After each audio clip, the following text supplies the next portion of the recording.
Assalamualaikum warahmatullahi wabarakatuh. Pada kesempatan kali ini saya akan menjelaskan mengenai perawatan sistem suspensi. Nah, untuk materi perawatan sistem suspensi ini masuk ke dalam mata pelajaran pemeliharaan sasis dan pemindah tenaga kendaraan ringan. Nah, untuk perawatan sistem suspensi masuk di KD 3.9 menerapkan cara perawatan sistem suspensi dan KD 4.9 merawat berkala sistem suspensi. Semoga apa yang saya jelaskan ke depan bisa bermanfaat untuk kita semua. Amin. Oke, kita lanjut saja ke pembahasan mengenai bagaimana atau perawatan sistem suspensi ini. Kita lihat dulu fungsi dari sistem suspensi, di mana sistem suspensi terletak di antara bodi dan roda kendaraan. Karena kendaraan itu tidak akan selamanya berjalan di jalan atau kontur jalan yang rata, sehingga ada beberapa efek yang bisa diterima oleh bodi kendaraan, seperti getaran-getaran, atau ketika kita berjalan atau kendaraan berjalan kencang terjadi pengereman mendadak sehingga terjadi sebuah gaya ya, yang pada bodi kendaraan yang akhirnya akan membuat kenyamanan berkendara berkurang. Oke, jadi fungsi dari diterapkannya atau dipasangkannya sistem suspensi kendaraan ini fokus utamanya yaitu dapat meningkatkan kenyamanan dan meningkatkan stabilitas berkendara, sehingga kenyamanan yang tadi didapatkan, stabilitas berkendara pun didapatkan. Maksud stabilitas di sini ketika kendaraan melaju kencang dan ketika berbelok ada peredaman gaya di sana sehingga kendaraan tidak akan terjungkal atau berguling. Ya, itu dari segi pengendaraan. Kemudian dari segi konstruksi juga bisa dilihat konstruksinya terletak di antara bodi dan roda atau axle ya. Bodi dan roda. Ya, berarti ini fungsinya. Jadi dia sebagai perantara atau penyambung ya antara bodi dan roda. Kemudian meneruskan gaya pengereman ya. Jadi gaya pengereman yang diterima oleh roda masuk ke suspensi diteruskan ke bodi. Kemudian menjaga geometri antara kiri kanan ya, menjaga geometri. Ini berarti dalam artian menjaga geometri di sini adalah menjaga dari perubahan bentuk atau tetap roda itu dalam geometri yang sesuai. Efek pada kendaraan seperti tadi yang dijelaskan, karena kendaraan itu berjalan pada kontur jalan yang tidak selalu rata, kemudian berjalannya juga tidak selalu pelan, kemudian ada akselerasi ketika mau menyalip ya seperti itu, kemudian ada juga mau pengereman, itu ada gaya-gaya atau akan terjadi efek pada kendaraan. Kita lihat yang pertama, pitching. Apa itu pitching? Ya, di sini pitching itu adalah bergeraknya bagian kendaraan depan dan belakang. Ya, bagian depan dan belakang. Biasanya pitching ini terjadi ketika akselerasi. Ketika akselerasi, gaya yang diterima bagian belakang kendaraan itu lebih besar. Jadi dia akan kalau istilahnya jumping di sini, jump ya. Itu adalah pitching. Atau ketika pengereman. Ketika pengereman gayanya akan ke bagian depan sehingga bagian depan itu akan ke bawah tertekan ya ketika pengereman mendadak contohnya. Itu adalah pitching. Nah, ini gambarannya pitching ya. Jadi pitching itu adalah gaya pengereman yang terjadi atau efek yang ditimbulkan akibat gaya akselerasi atau pengereman. Kemudian ada rolling ya. Rolling itu bergeraknya atau gaya yang terjadi pada bodi itu pada bagian sisi baik kiri atau kanan. Biasanya rolling itu terjadi ketika kendaraan berbelok pada kecepatan ya, akibat gaya sentrifugal. Jadi dia tertarik atau gaya kendaraannya itu beratnya itu tertumpu pada satu titik. Bisa kalau ketika belok ke kiri, maka gaya yang beratnya itu di bagian kanan. Atau ketika sebaliknya juga sama, itu rolling. Jadi rolling adalah beban kendaraan atau gaya yang terjadi atau efek yang terjadi pada kendaraan ke bagian salah satu sisi akibat gaya sentrifugal ketika berbelok. Kemudian ada lagi bouncing ya. Ini bouncing adalah gaya yang terjadi pada kendaraan karena kontur jalannya yang tidak rata. Ya. Gaya yang terjadi pada kendaraan akibat kontur jalan yang tidak rata. Jadi bouncing ini istilahnya itu bergetar pada bagian bodi ya. Kemudian ada yawing. Nah, yawing adalah bergeraknya ke bagian sisi kiri, sisi kanan dari pusat beban kendaraan. Untuk yawing itu sama juga seperti rolling ya, tapi kalau rolling itu lebih ke miring, kalau ini bergeraknya itu ke samping kiri dan samping kanan. Ada beberapa jenis suspensi yang dipakai pada kendaraan ya. Ada dependent, kemudian independent, dan ada juga yang baru-baru ini atau yang model sekarang atau yang canggih itu active suspension system.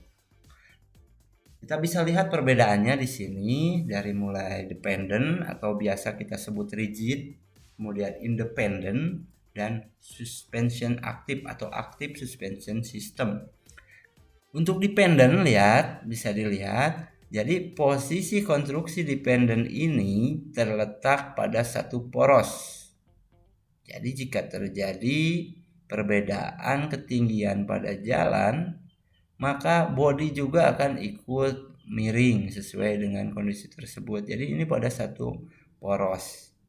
Kemudian kalau independen, ketika kontur jalan yang tidak rata, maka independen pada bagian roda kiri dan kanannya itu menyesuaikan. Jadi ketika kontur seperti ini, maka pada bagian kanan itu mendapatkan tekanan ke atas sehingga di sini akan terjadi penekanan pada spring, tapi karena tidak terletak pada satu poros, bodi kendaraan tidak akan berpengaruh miringnya itu seperti pada dependent, jadi tidak terlalu miring seperti dependent. Kemudian ada active suspension. Nah, kalau active suspension ini suspensi yang dapat diatur atau dapat otomatis mengatur sendiri gaya-gaya atau peredaman gaya yang terjadi pada sebuah kendaraan. Suspensi rigid, komponen-komponen utamanya ada shock absorber, kemudian ada lap spring, ya, ada shackle atau lengan ayun, dan U-bolt. Ya. Di sini ada pegas daun atau lip spring. Lip spring ini memiliki karakteristik kuat sehingga banyak dipakai pada bagian suspensi bagian belakang. Pada kendaraan-kendaraan barang itu rata-rata memakai pegas daun ya, karena kuat di sini konstruksinya atau karakteristiknya kuat, dapat menerima beban. Tapi karena lap spring ini punya kekurangan, yaitu dia tidak dapat meredam oksilasinya sendiri sehingga diperlukan shock absorber di sini untuk menahan atau meredam gaya oksilasi tersebut. Ya. Yang kedua ada tipe trailing. Ya, perbedaan dengan yang lip spring kita bisa lihat lip spring terletak di sini, sedangkan yang trailing itu konstruksinya seperti ini, ada perbedaannya. Ya. Dia memakai suspension arm. Kemudian ada tipe multi-link ya. Rigid yang tipe multi-link.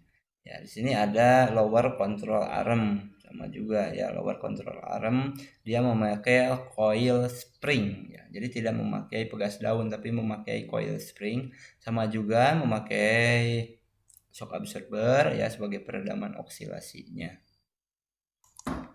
Kita lanjut mengenai suspensi independen.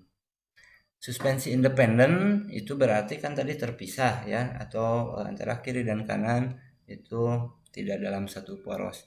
Ada wishbone, ada yang menggunakan coil spring, ada yang memakai torsion bar spring. Kemudian ada yang tipe McPherson dan tipe swing ya. Kita bisa membedakan di sini yang tipe wishbone dengan McPherson dengan swing itu berbeda ya. Ini yang wishbone terlihat bedanya di sini dan McPherson terlihat bedanya di sini. Komponen-komponen tipe wishbone dengan coil spring itu ada upper arm ya, berarti sama kalau digambar ini pada bagian atas itu upper arm, kemudian ada lower arm ya, ada bumpernya atau peredamnya, kemudian memakai coil spring ya. Dan ada absorber biasanya di bagian dalam coil spring, dia memakai strut bar. Nah, jadi roda itu terletak pada steering knuckle ya. Steering knuckle itu posisinya pada upper arm dan lower arm ya, diikat oleh sebuah ball joint. Kemudian yang wishbone-nya tipe batang torsi ya, sama seperti tadi, cuma dia pegasnya itu memakai batang torsi atau torsion bar di sini. Tetap sama memakai shock absorber juga sama, ada upper arm, ada lower arm. Nah, ini yang tipe McPherson. Tipe McPherson di sini perbedaannya dia tidak memakai upper arm, tetap memakai lower tapi tidak memakai upper arm. Di sini sama ada join juga. Nah, untuk menjaga stabilitasnya dia memakai lower arm yang lebih tidak seperti konstruksi di wishbone ya untuk lower armnya. Nah, ini yang tipe swing, dia memakai coil spring 2 di sini kanan kiri, memakai absorber sama. Nah, perbedaannya dia terpusat di titik tengah ya. Jadi kalau tadi kalau yang dua tipe ini di pada bagian upper arm atau lower arm ya, dia bergeraknya ketika menerima tekanan dari roda, sedangkan kalau yang tipe swing itu berada di tengah-tengah geometri. Nah, di sini di bagian tengah-tengah kendaraan. Lanjut kita ke active suspension system ya. Pada active suspension system ya, ada mechanical system, kemudian ada aktuator, ada sensor, masuk ke ECU ya. Jadi pertama di sini ada input ya, atau track input bisa dari switch ya. Kemudian masuk ke mechanical system untuk diteruskan ke sensor dan yang lainnya. Atau di sini vehicle output atau output dari kendaraan sendiri ya, aksi dari kendaraan sendiri. Nah, mechanical system itu berdasarkan dari ini sensor yang diterima ya, kemudian masuk ke kontrol variabel, masuk ke control unit untuk diproses laporannya dari sensor ini, kemudian masuk ke aktuator atau actuation system, ada aktuator dan motor ya. Aktuator atau motor ini tidak dapat bekerja tanpa adanya sebuah power supply. Dari aktuator ini kemudian masuk ke mechanical system suspensi, kemudian keluar lagi ke roda atau ke bagian kendaraan ya. Jadi nanti di actuation system atau di aktuator motor ini diatur mechanical sistemnya dari mulai air suspensi ya, atau yang lainnya itu diatur, sehingga nanti tergantung kondisi atau kemauan si pengendara untuk yang semi otomatis. Sedangkan untuk yang otomatis dia mengatur sendiri, kendaraan tersebut mengatur sendiri berdasarkan data yang diterima oleh sensor. Ada mulai sensor sudut setir, kemudian pengurangan kecepatan dan kendali ketinggian. Nah, di sini ada sensor pengurangan kecepatan. Ya, jadi berdasarkan sensor ini, nanti sistem suspensi mengatur sendiri tingkat ketinggian dari suspensi ini. Seperti itu, berdasarkan laporan dari sensor, diproses nanti oleh ECU dan masuk ke aktuator. Nah, bagaimana sih proses kerja dari pengaturan ini? Di sini ada kontrol modul ya. Kemudian ada sensor ketinggian. Dari sensor ketinggian di sini nanti akan terdetek apakah kendaraan tersebut butuh tinggi atau butuh rendah untuk sistem suspensinya. Jadi seperti itu. Masuk ke kontrol modul akan memerintahkan aktuator ya. Ada dryer dan air pump. Jadi di sini nanti akan memompa. Sini jalur udaranya masuk ke solenoid. Di solenoid ini akan terjadi buka tutup udara ya, yang nanti akan masuk ke air suspensi ya. Di sini kantong udara atau air suspension bag. Kemudian di solenoid ini juga nanti akan terjadi pengosongan atau pengisian. Di sini terjadi di solenoid, tergantung nanti laporan dari sensor melalui kontrol modul. Nah, ini bentuk atau konstruksi dari air suspensi system atau bentuk dari suspension spring ya.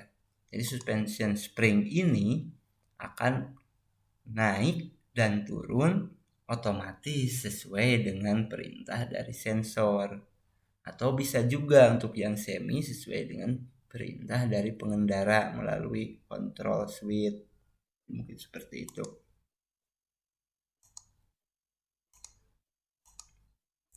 Perawatan sistem suspensi ya. Dalam perawatan sistem suspensi kita siapkan APD atau alat pelindung diri, tools, buku pedoman servis kendaraan, dan selalu perhatikan keselamatan dan kesehatan dalam kerja.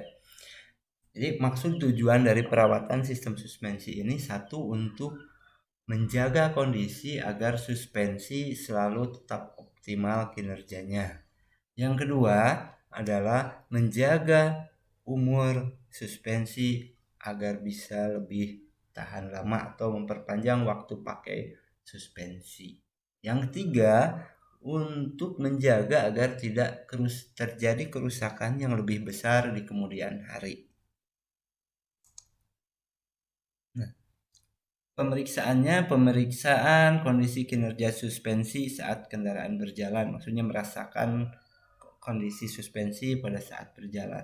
Kemudian secara visual, periksa kondisi komponen dari kotoran, korosi, karat, dan deformasi atau perubahan bentuk. Ya. Jadi kalau ada kotoran bersihkan, korosi juga bersihkan, karatnya bisa dibersihkan. Nah, kalau terjadi perubahan bentuk berarti bukan dibersihkan lagi, berarti harus diganti.